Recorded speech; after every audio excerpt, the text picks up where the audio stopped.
Advancing Intercropping in Mainstream No-Till Farming Systems is a project delivered by the South Australian No-Till Farmers Association with funding support from the Australian Government's National Landcare program. The project delivered intercropping field days as well as crop monitoring across 3 sites in South Australia. And where we see it having a fit for growers is in those environments where they struggle to grow a pulse crop successfully year on year. It gives them a risk management strategy. So if we take the low rainfall environments, it's often risk management around crop failure, but also soil coverage. So having that high value pulse crop, for example, in the system, but still being able to maintain good soil coverage and structural stability.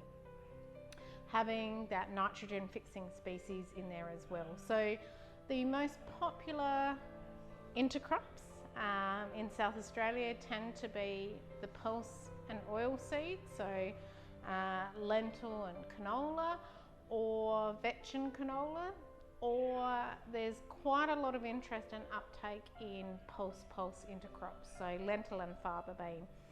We're tending to see the lentil and faba bean get uptaken in environments where there might be soil constraints or variability across the paddock, that they're wanting to again grow that high value lentil crop, but not willing to risk crop failure from the lentils and having the faba beans in there as well.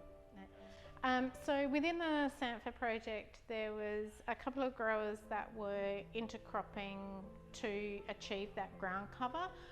One was on the Yorke Peninsula where they had linseed and lentils growing together, and then there was another in the Mallee where they had lupin and field pea together. And that was really around trying to maintain cover and soil health. I think that is a good driver for why intercropping has a fit in our systems. We do have these environments where ground cover and fast breakdown over the summer means that those soils are exposed and at risk of erosion over those summer, particularly in those windy type environments as well.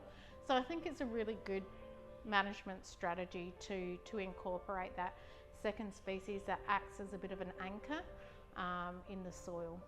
So I often get asked around the challenges of growing a intercrop, and technology's moved a long way over the last 5 years, both in terms of our equipment but also our crop types. So the challenges around intercropping really have been overcome by those 2 shifts in technology, both the equipment risk but also the crop combination. So now we've got Group B tolerance in all of our major crops, which allows growers to still have weed control options in intercrop. The intercrops also, once they're up and going, tend to achieve canopy closure earlier and also smother out a lot of weeds. So that risk around weed management's really been overcome by that. The seeding systems are much more sophisticated now, so sowing them at the same time isn't an issue. The only real issue now with an intercrop is separating the grain at harvest. And again, most growers have field bin systems or silo systems where they can store that grain until they can separate it. I know growers that are using silo bags, so they'll put the mixed grain in a silo bag until they're finished harvest, and then they'll truck it down to a seed cleaning facility.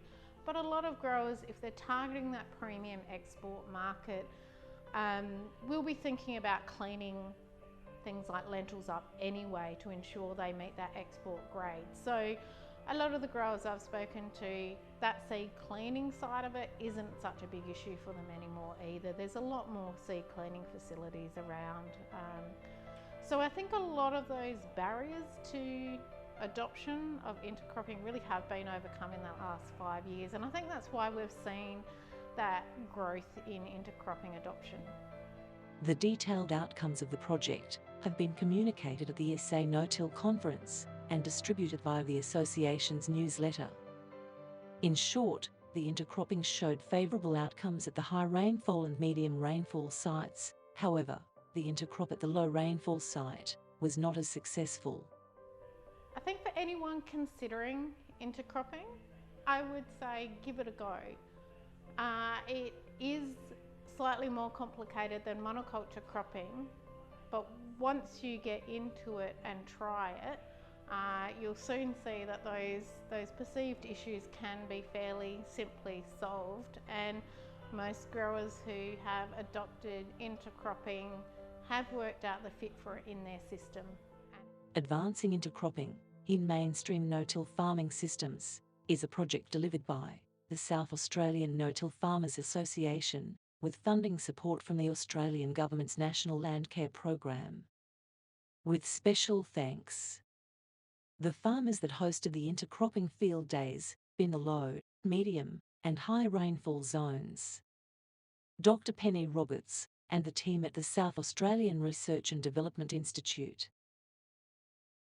The detailed project report is free to access via the link in the description below.